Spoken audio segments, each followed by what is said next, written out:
Hi everyone, it's Timmy with Ivy Coreen Bath & Body. We're here to cut the remake of Irish Tweed. This is one of our beer soaps for men. So, came out beautifully, smells fabulous. Woo, slippery. Let's see, this one has been out of stock now for, I'd say, sorry, I gotta check that I dented a little. It's been out of stock for a while. Probably since the fall, maybe. So I'm very excited to get this one back in the store. Sorry, since I dented it, I'm going to start from the other end.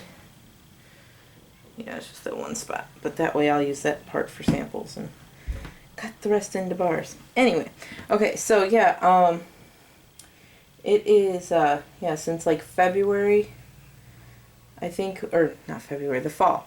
I was thinking fall, thought of an F, thought of February. Oh, sorry, knocking the camera around. But anyway, so, but I finally got it remade, and this is a Guinness beer soap, and I was able to keep the color a lot lighter. I'm loving that. Even the outside, I don't think it's going to change any from this, because this fragrance oil doesn't discolor, and it's got, the beer, I think I just was able to calm down the color a little, so it's not just all taking over. Still nice and brown, like a light beige. So, and I think that's completely appropriate for beer soaps. This was just an in the pot swirl. Came out really cool. My hubby was worried that it was going to be very muddled, because I tend to what he thinks over swirl.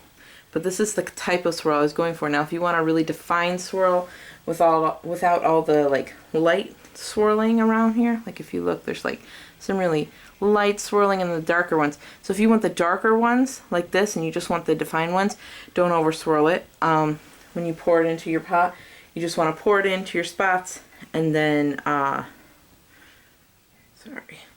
you want to pour it into your pot in your spots, and then maybe just one turn around with the spatula, leave it alone. Some people don't even spin it, and you'll get the more defined ones, but I really wanted it to be more green than the brown, and just kind of swirl it all over. So yeah, that is our Irish Tweed beer soap. This is our most popular beer soap by far. The company that I get the fragrance oil from, which I get this from a company, and I have tried a few different ones. Now, none of the dupes for Green Irish Tweed, none of those have I gone to and gone, oh, this one's horrible. It's just that this one is the one I love. The other ones are good. Some of them are even great, but they're not the same. And this is the one that I just cannot get enough of. And it seems to be the same way my customers are, because as soon as I put this online, within a week or two, it's gone. And now we have more customers than we used to. The last time I made this soap might not even last that long. I don't know. I bought enough so that I can make another loaf, if that be the case. But things that sell like crazy at one point can turn around and be, you know, a slower seller. It just depends on the season. But this is our Irish Tweed. And this does not smell like Irish Spring. Nothing close to it. There's actually a cologne from Creed, I believe. It was like, I believe it was developed for like, oh, what's his name? Old Hollywood actor, yeah, of course, Cary Grant, maybe. And it's just, actually the notes of it, when you like read the actual notes of the description, when I first read it, I was like, that's manly, because it has some floral notes in it, like there's violet in it. But floral notes are a good thing. They balance everything out. You know, when you have an overly musky thing, all you have basically, I feel at that point, is, you know, something that's very similar to Axe. Like, those are just really musky. And a lot of times there's nothing else, you know. Sometimes you need a sweetness or you need a floral. So, but I feel like this one just hits the head on, you know, straight on, and it's so good. So, but here, this is where I just dented it when I dropped it into the cutter, see? So, I'll just take that part off as my sample part. So I'm going to kind of play around with that. How am I going to sit that? Like this? Sorry. Figuring this out. You know what? I can see it better this way. Just coming from the back. Just want to make sure I actually cut it off and don't just leave it like a little piece of that. Okay, that'll work. Because then normally my bigger end that I cut my sample bars off of comes off of this end. They'll just come off the other end instead.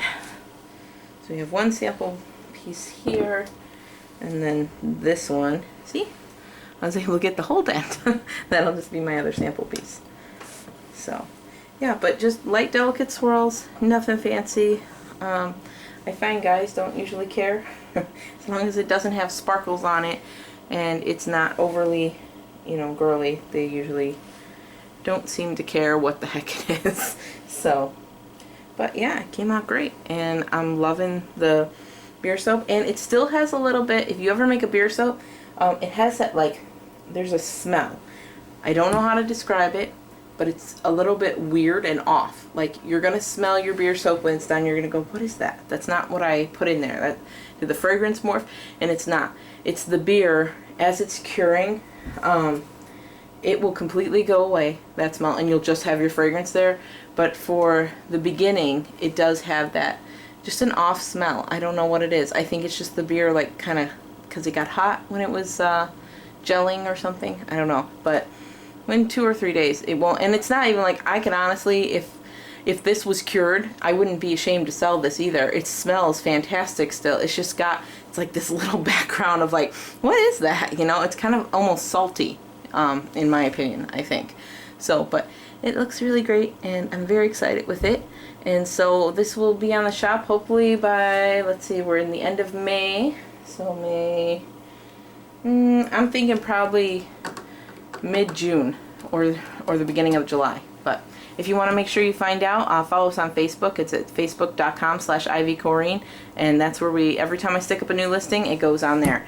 So you won't miss one. And if you want to see the next cutting video or the next soap making video, or maybe I'll throw in something different in there just to spice things up a bit, and make sure you subscribe. It's that little red button below the screen right now. So thank you so much for watching, and we will see you next time. Bye!